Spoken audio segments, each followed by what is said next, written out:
Election అప్డేట్స్ను అందరికంటే ముందుగానే తెలుసుకోవాలంటే ఈరోజే ఆర్టీవీ లైవ్ యాప్ని మీ మొబైల్లో డౌన్లోడ్ చేసుకోండి. 2024 సార్వత్రిక ఎన్నికలు ముగిశాయి.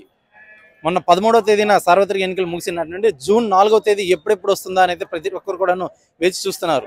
ఆ ఫలితాల రోజు కోసం వేచి చూస్తున్నటువంటి ప్రజలు, అలాగే రాజకీయ విశ్లేషకులు అసలు ఏ పార్టీకి మెజారిటీ వస్తుంది, ఏ పార్టీ గవర్నమెంట్ ఫామ్ చేస్తుంది అన్న ఒక క్యూరియాసిటీ అయితే ఇటు ప్రజల్లోని అటు నిపుణుల్లోని ప్రతి ఒక్కరిలోని కూడాను ఇది చాలా ఎక్కువ శాతంగా ఉంది. అయితే అసలు ఈరోజు మనం శ్రీకాకుళం జిల్లా ఆమదాల వలస మండలం చింతాడ గ్రామంలోనైతే ఒక సంతకైతే రావడం జరిగింది. అసలు ఈ సంతలోని ఎటువంటి పరిస్థితులు నెలకొన్నాయి, ఇక్కడ జరుగుతున్నటువంటి ఈ సంతలోని అసలు ఏం జరుగుతుంది, ఈ ప్రజలు ఓటేసారా లేదా, అసలు వేస్తే గనక ఎటువంటి ఫలితాలను వీళ్ళు ఆశిస్తున్నారు అనేది అయితే చూద్దాం. అయ్యా, ఏం పేరు నీ పేరు? ఓటేసావా లేదా? చూపించు. చూస్తే కనుక ఓటు అయితే వేశారు కానీ అయ్యి ఏం పేరు నీ పేరు? బేరం అవ్వలేదు ఇంకా. ఈరోజు సంతలో ప్రతి ఒక్కరు కూడాను ఈ గొర్రెలు మంద అయితే ఇక్కడ ఉంది. అయితే మందని అయితే అసలు బేరసారాల్లో అయితే చాలా బిజీగా ఉన్నారు. అయ్యా, ఏం పేరు నీ పేరు? ఏం పేరు? నా పేరు రాములు. రాములు, ఏ ఊరు మీది? మాది సన్పులన్పేట. సన్పులన్పేట. ఓటు వేసావా? ఓటేశాను. ఏ చూపించు ఒకసారి వేలు. ఏ దొంగతనం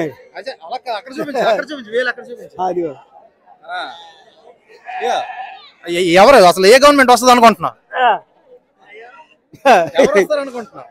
ఎవరో వస్తారు వేసినాం కదా.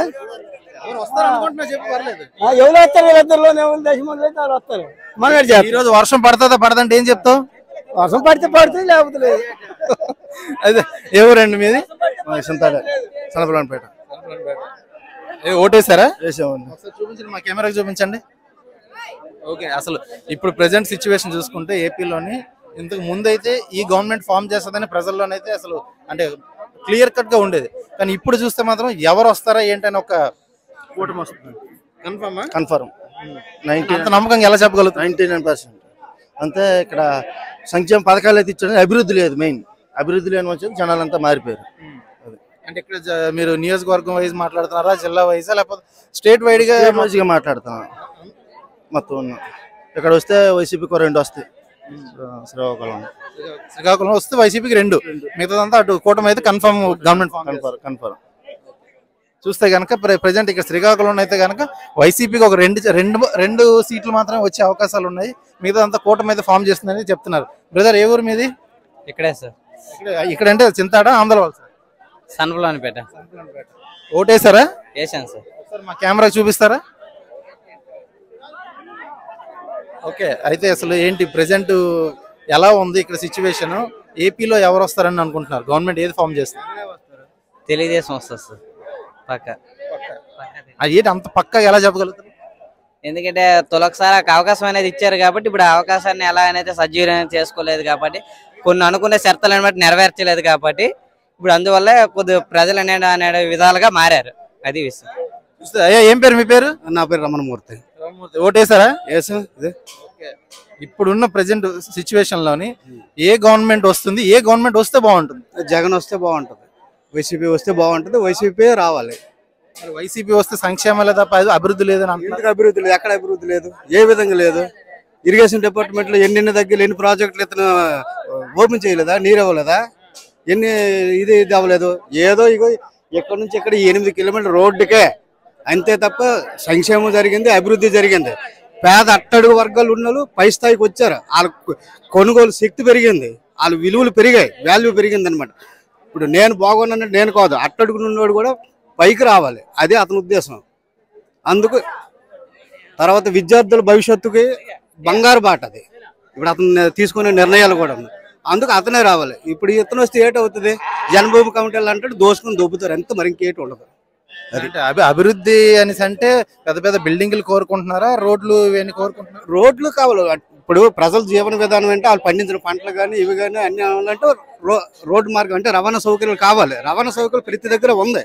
ఒక్క శ్రీకాకుళం ఇక్కడ వరకే తప్ప మిగతా ఇటు వెళ్ళండి, మీరు వెళ్ళండి, మీరు చూసుకుని వెళ్ళండి, మీకు తెలుస్తుంది కదా. ఎందుకు ఇదే మిగతా మొత్తం మెట్ట ప్రాంతాలు కూడా అటు బామిని సైడ్ వెళ్ళండి, ఇటు వెళ్ళండి, ఎటు వెళ్ళినా సరే ఇప్పుడు ఇన్నాళ్ళు గవర్నమెంట్ చేసి ఇచ్చేసిన తర్వాత ఇప్పుడు కిడ్నీ వ్యాధులకి ఒకటైనా వచ్చిందా? పలాసకి తాగునీరు అందించారా?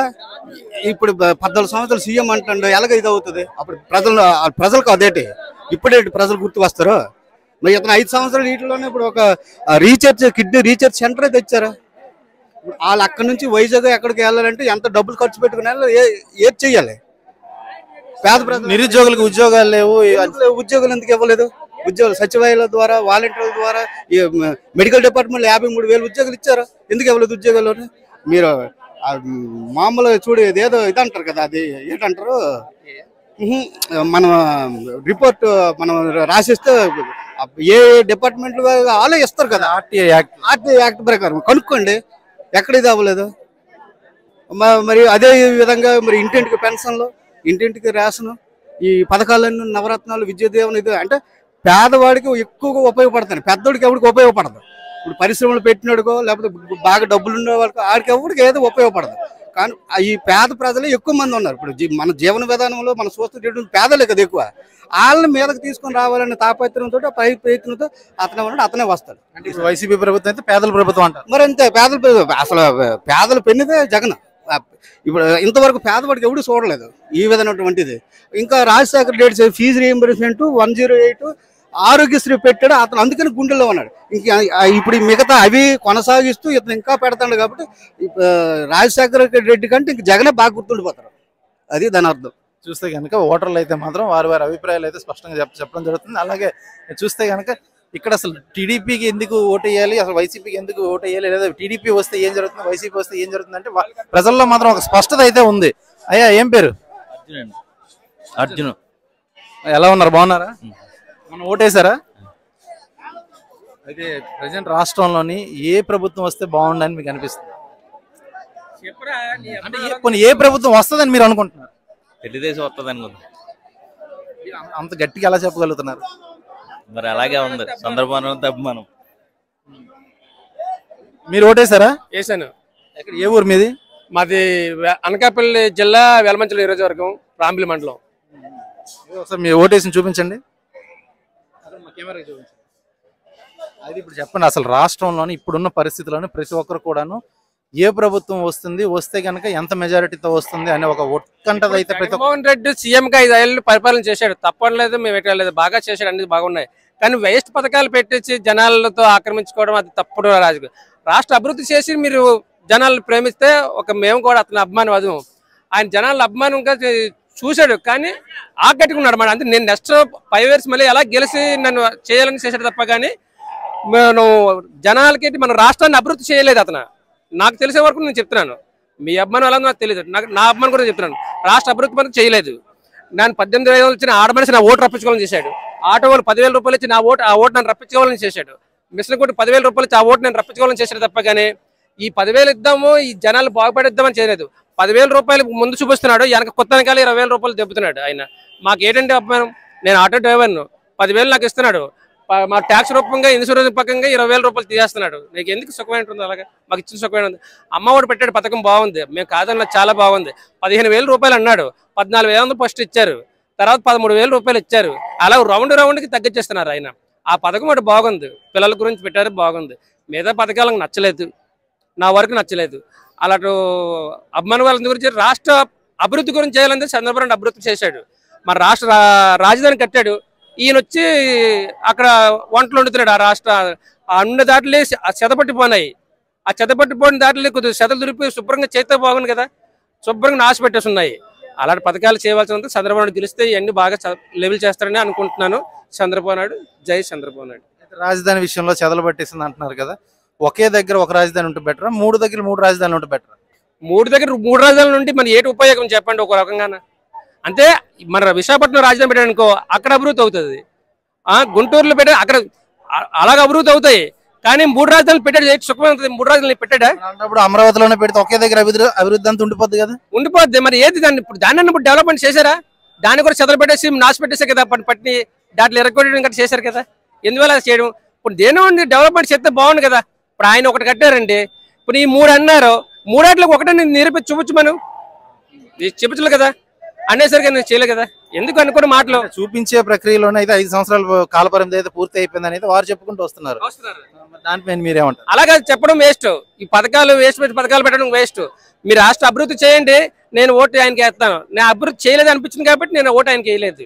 14 సంవత్సరాలు చంద్రబాబు నాయుడుకి అవకాశం ఇచ్చినప్పుడు మరి ఇంకా కొన్నాళ్ళు అవకాశం ఇవ్వమని వైసీపీ అడుగుతుంది. నెక్స్ట్ 14 సంవత్సరాలు ఇచ్చారు కరెక్టే. ఆయన కంటిన్యూగా 10 సంవత్సరాలు చేశారు, 9 సంవత్సరాలు చేశారు కంటిన్యూగా. నెక్స్ట్ మధ్యలోనే వైఎస్ రాజశేఖర రెడ్డి గారు 10 సంవత్సరాలు చేశారు. ఆయన చనిపోయారు అనుకో, 10 సంవత్సరాలు అయింది. మళ్ళీ వచ్చారు, 5 సంవత్సరాలు చేశారు. అలాగే మళ్ళీ నెక్స్ట్ 5 సంవత్సరాలు ఆయన గెలిచినట్టు రాష్ట్ర అభివృద్ధి మనకు ఉంటుంది. కానీ ఒకసారి చేసేలోని అది అభివృద్ధి రావట్లేదు. జనాలు మనం ఈసిపోతున్నాము, మమ్మల్ని చంపేస్తున్నారు ఈ నాయకులు. ఇదే చూస్తే కనుక. అదే సార్, ఎక్కడి నుంచి వచ్చారు మీరు? ఏ ఊరు మీది? ఇక్కడే సార్, ఎక్కడేనంటే ఎక్కడండి? ఇక్కడ ఆమదాల వాళ్ళు ప్రాపర్ ఆమదాల వాళ్ళు సార్. విశ్వత్పురం. ఓటేసారా?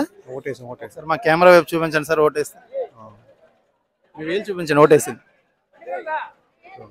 ఓకే, అయితే ఇప్పుడు ప్రజెంట్ రాష్ట్రంలో పరిస్థితి చూస్తే కనుక ఇంతకు ముందు అయితే ఫలానా గవర్నమెంట్ వస్తుందని ప్రజల్లోని మిగతా వాళ్ళు అందరూ కూడా అంటే అంత క్యూరియాసిటీ అయితే ఏం లేదు. ఫలానా గవర్నమెంట్ వస్తుందని ఒక క్లియర్ కట్ ఇన్ఫర్మేషన్ ఉండేది. కానీ ఇప్పుడు ప్రజెంట్ చూస్తే కనుక ఎవరు వస్తారా, జూన్ 4వ తేదీ ఎప్పుడు వస్తుందని ప్రతి ఒక్కరు కూడా ఎదురు చూస్తున్నారు. ఆ ఎదురు చూపుల్లోని ఈరోజు సంతకు కూడా చాలా మంది వచ్చి పొట్టేళ్ళు కొనుక్కుని వెళ్తున్నారు. మా గవర్నమెంట్ వస్తే మేము పార్టీ చేసుకుంటామని. సో ఈ తరుణంలోనే అసలు ఏ గవర్నమెంట్ వస్తుందని మీరు అనుకుంటున్నారు? చెప్పలేము సార్, చెప్పలేము ఏదో వస్తుందో చెప్పలేము. అంటే ఎందుకు చెప్పలేమని అంటున్నారా? ఇంతకు ముందు ఉన్న క్లారిటీ ఇప్పుడు ఎందుకు లేదని? అంటే కొత్త ప్రభుత్వం వస్తే బాగుంటుందని చూసి కొంతమంది అనుకుంటున్నారు, కొంతమంది ఏమంటే పాతదే బాగుంటుందని కొంతమంది అనుకుంటున్నారు. కాబట్టి చెప్పలేము. అది మెయిన్. పారితే బాగుండదు అనుకుంటున్నారు, ఇదే బాగుందని కొంతమంది. అందుకు ప్రజల నాడి పట్టుకోలేము, చెప్పుకోలేము. మరి ఇన్ని సర్వే రిపోర్ట్లు, ఇన్ని ఎగ్జిట్ పోల్ రిపోర్ట్లు ఇవన్నీ ఉన్నాయి కదా, ప్రజల నాడి పట్టుకోలేని వాళ్ళని వీళ్ళందరూ ఉన్నారు. అసలు అంటే ఇప్పుడు వస్తున్న సర్వేలన్నీ ప్రజల నాడి అందుకోలేకపోయారా వీళ్ళు ఎవరు కూడాను? అంతే సార్, ఇప్పుడు ప్రజలు కరెక్ట్గా ఎవరు చెప్పట్లేదు సార్. ఓటు ఇప్పుడు నన్ను అడిగినా నేను కూడా కరెక్ట్గా మీకు చెప్పలేను. మీరు ఎలా సర్వే చేయగలరు?